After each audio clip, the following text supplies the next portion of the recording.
How are you doing today?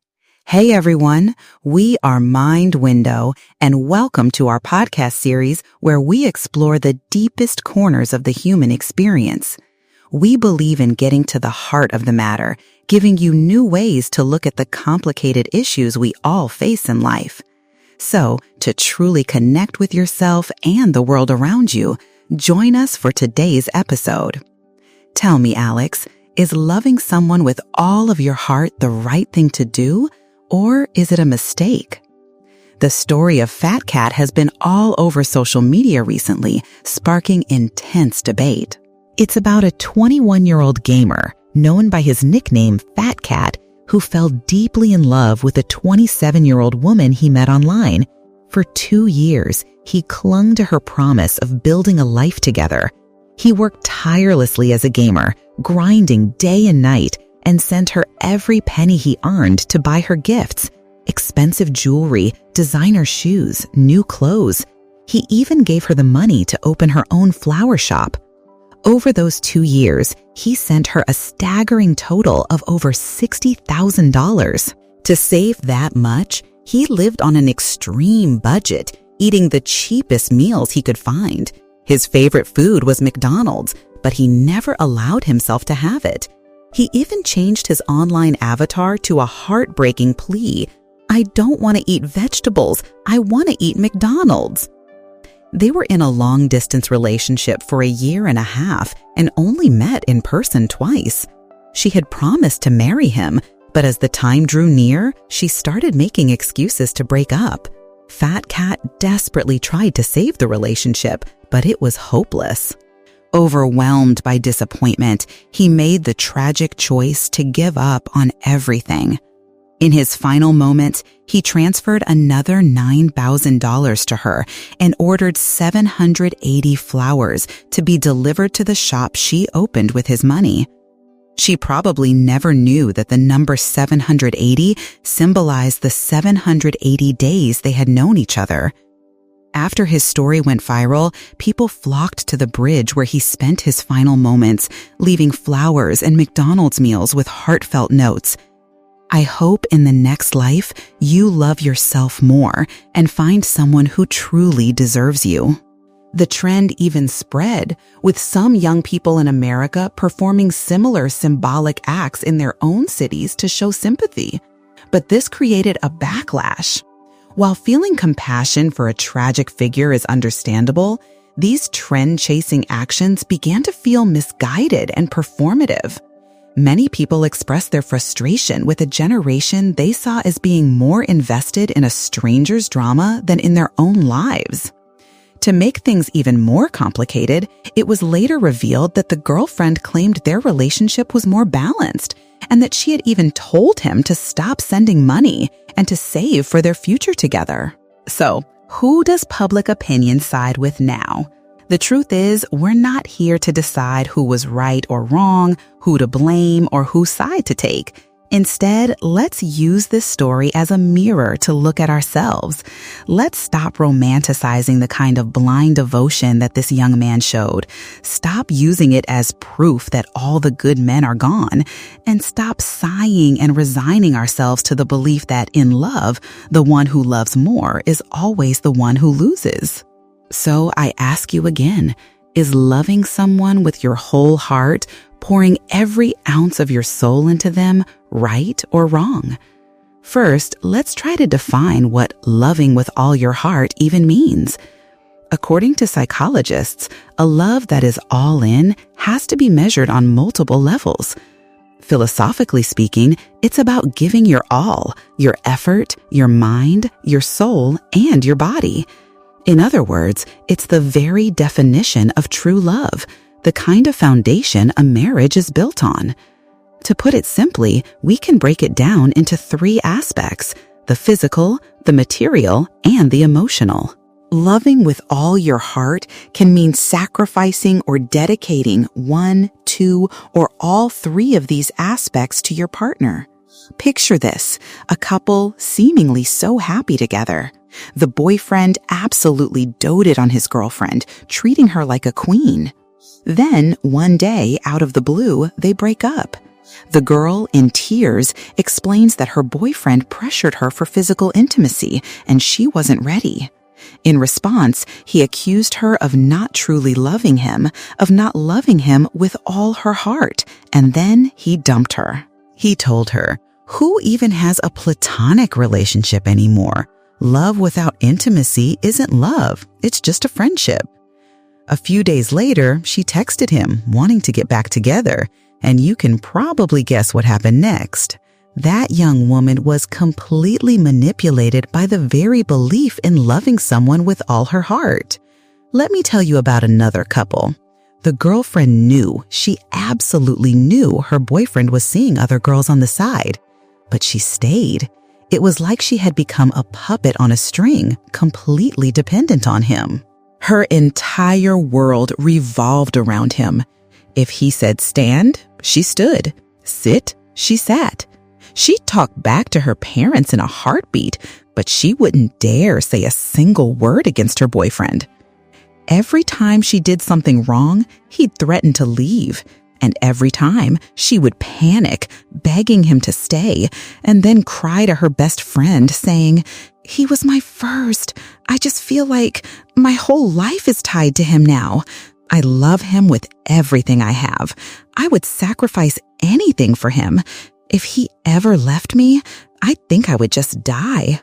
What she didn't know was that on a coffee shop patio somewhere, he was sitting with his friends, taking a drag from his cigarette and smirking as he said, "Man, this girl played so hard to get at first, but after one night, she was eating out of the palm of my hand."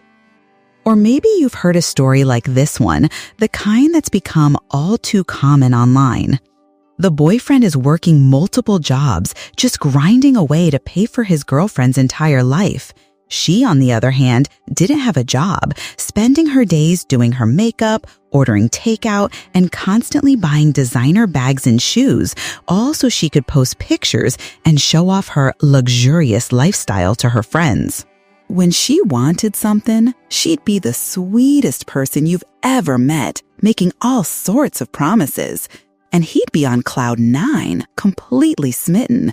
But the second the money hit her account, she'd turn cold, snapping at him, even putting him down with comments like, "You're lucky a girl as beautiful as me would even look at you. You better hold on tight or you'll lose me."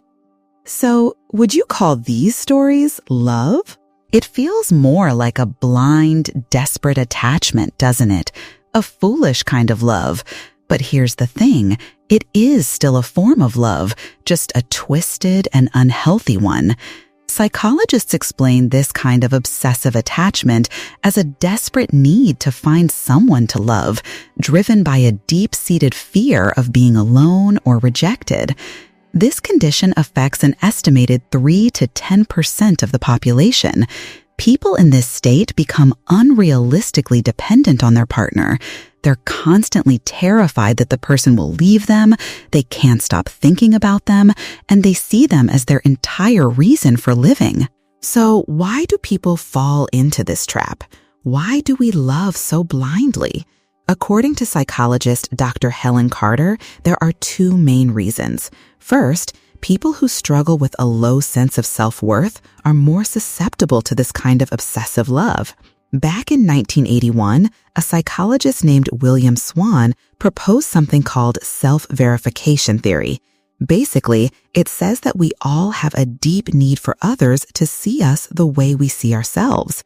According to this theory, how we act isn't about proving or disproving what others think of us, but about confirming our own self-perception. So if you have a positive self-image, you'll strive for others to see your good qualities. But if you have a deeply negative self-image, you will subconsciously push people to see your flaws, to confirm the terrible things you already believe about yourself. People with low self-esteem constantly feel bad about themselves. They're always looking for their own faults. They expect people to treat them poorly, so when someone shows them even a little bit of kindness, it feels overwhelming. They put that person on a pedestal and start to believe they deserve any bad treatment that comes their way because, in their minds, that's all they're worth. The second reason can often be traced back to an unhappy family history. When two adults fall in love, they don't just bring themselves to the relationship, they bring their entire family history and learned behaviors with them. This was shown in a study by psychologists Paul Amato and Alan Booth. Their research found that adults who are unhappy in love are often heavily influenced by their own parents' relationship. The experts call it observational learning. Children who grow up in homes filled with conflict don't get many chances to learn healthy behaviors like mutual support, compromise, or how to resolve disagreements in a kind way. Instead, all they witness are yelling matches, the silent treatment, and words that tear people down. They start to interpret all of these unhealthy behaviors as a necessary part of maintaining and protecting love. On a conscious level, they know these actions cause pain and should stop. But in their core belief system, they believe that people only act this way because they truly love you. Running parallel in these studies is another dynamic, a kind of extended family competition. It's when we carry the unresolved issues we have with our parents and transfer them onto the person we love. Deep down, there are frustrations with our parents, a lingering desire to prove something important to them, a desire that has been met with failure time and time again. So now we carry that entire heavy burden and place it on the shoulders of our partner. We unconsciously believe that we can finally fix the hurts of the past now that we're on equal footing with someone, not in the vulnerable position of a child. And the result? Two people in love using each other as a screen to project both their boundless love and their deepest wounds, emotions that should have been expressed and healed with their parents. They become trapped, not just in a cycle of love and resentment for each other, but also ensnared in the complex web of love and trauma from their own families of origin. So it begs the question, how do we love correctly? How do we love with all our hearts without completely losing ourselves in the process? The truth is, there's no absolute right or wrong in love. What we call blind love or codependency is really just a series of mental blind spots, places where the person involved is either refusing to look or simply can't find a healthier way to cope. But just because it's difficult doesn't mean it's impossible. We've all heard the well-meaning advice from wiser people telling us to be more rational in love. However, that's often met with resistance, isn't it? That being rational means calculating, measuring, judging, overthinking every little thing until nothing feels perfect anymore. If you're always weighing the pros and cons, always afraid of getting hurt, how can you ever truly let yourself love? But here's the thing, love must come with a condition, and that condition is clarity. It's a condition most people don't have, and that is why the world is so full of heartache. So let's take a deeper look at this idea of rational love. In psychology, we don't really use that term. Instead, we call it loving with awareness. Loving with awareness is understanding that every single emotion begins with a thought, that everything that happens has a reason. It's true, sometimes we can't explain why we feel a certain way or why we fall so passionately for someone, but it's never really random. Maybe you were captivated by their appearance, or you admired their talent. Maybe you felt compassion for their circumstances, or you simply fell for their kind and gentle soul. Loving with awareness means always understanding that every connection has a root cause, and this is the fundamental principle that helps us solve our problems. Of course, in the battle between emotion and logic, emotion usually wins. But once you train yourself to recognize that your feelings come from your thoughts, you can gradually, slowly, begin to gain control. For example, you feel utterly desperate when your partner threatens to break up with you. You've made him your everything, and you feel like you can't live without him. This feeling of desperation has a reason, and it stems from your own low self-esteem and the wounds from your family. You don't love him so much that you can't survive without him. You are simply loving without awareness. Loving with awareness is about making a choice that benefits the kind of relationship you truly need. It's about being healthy first, being selfish enough to heal yourself so that you can be selfless enough to help your partner heal too. You see, these two sides can exist together. They don't have to cancel each other out. This leads to the next question. How does a person who is loving blindly become someone capable of loving with awareness? The only answer is to learn step by step. This process of learning and practice involves two main stages. The first is acknowledging the wound, and the second is emotional healing. Acknowledging the wound includes admitting to yourself that you are in despair in an unhealthy relationship, making the decision to stop trying to save the relationship and instead deciding to save yourself.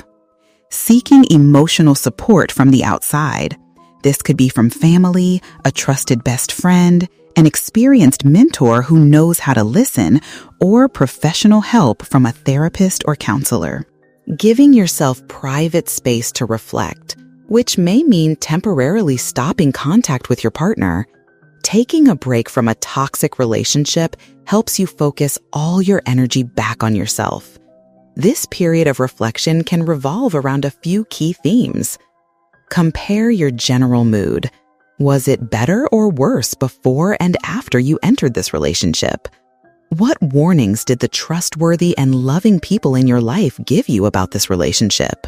Looking back now, how right were they? Where do you believe your own self-worth lies? What do you deserve? What kind of loving relationship do you hope for? And how far is your current one from that ideal? The path to emotional healing is a long and often difficult road. It's a journey, not a destination, and it involves some profound, sometimes painful realizations. First, there's the moment you finally see the pattern. You recognize the heartbreaking repetition of your own heartaches and failures in love. And with that clarity, you have to look inward and gently ask yourself, what is my part in this dance? Then, the journey takes you further back to the very roots of your family tree. You start to see how those old inherited patterns have shaped the person you are today. This is where you begin the sacred work of making peace with your own childhood, of holding the hand of that little boy or girl inside you and telling them they are safe now. And from that place of inner peace, you start to learn the steps to a new, healthier dance of love. It's about learning to align your partner's actions with your deepest needs and expectations. It's about drawing your lines in the sand, not as walls, but as a loving guide to where you begin and end. It's about communicating these boundaries with both honesty and respect. It's about finding the strength to say no or to voice your discomfort when those boundaries are crossed, all while holding a space of respect for the person you're with. For example, if you're an early bird, you don't have to force yourself to stay awake until 2 a.m. every night just to wait for them. If horror movies fill you with genuine dread, you don't have to sit in a dark theater white-knuckling it just to please your partner. And if you're not ready to be intimate, you never have to do anything to prove your love. A healthy relationship is built on accepting and respecting yourself first, and then showing your partner how to do the same. If someone can't honor the fundamental principles of who you are, they don't deserve a place in your life. You can only truly be in a healthy relationship when you love your partner and yourself with equal measure. Take time for yourself. Listen to the quiet whispers of your own heart to know what you truly need. And after every painful relationship, see it not as a failure, but as a lesson. Don't carry blame, carry the wisdom. Nothing in life is mastered without practice, without learning. And love is no different.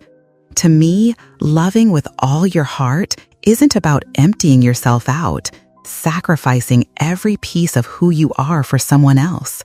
Loving with all your heart is about loving them with a version of yourself that is whole and complete. There's a beautiful belief that meeting someone is never a simple thing, that a profound connection is the result of 1,000 unseen moments, a shared journey that began long before you ever met. If you want to hold someone's hand for the rest of your life, it requires constant nurturing and effort from both of you. Learning to balance the passion of your heart with the wisdom of your mind is how you protect that precious connection. The most beautiful love, I believe, is when you find yourself caring for someone without calculation, ready to give without expecting anything in return, but still having the clarity to see each other's imperfections and commit to growing together. That, I think, is what it truly means to love. If this resonated with you, if it touched a part of your heart that needed to hear it, please give this video a like and subscribe to Mind Window so we can continue these journeys together. Share it with someone who might need this reminder. And in the comments below, I'd love to hear your thoughts. What does loving with your whole self mean to you? Let's continue the conversation.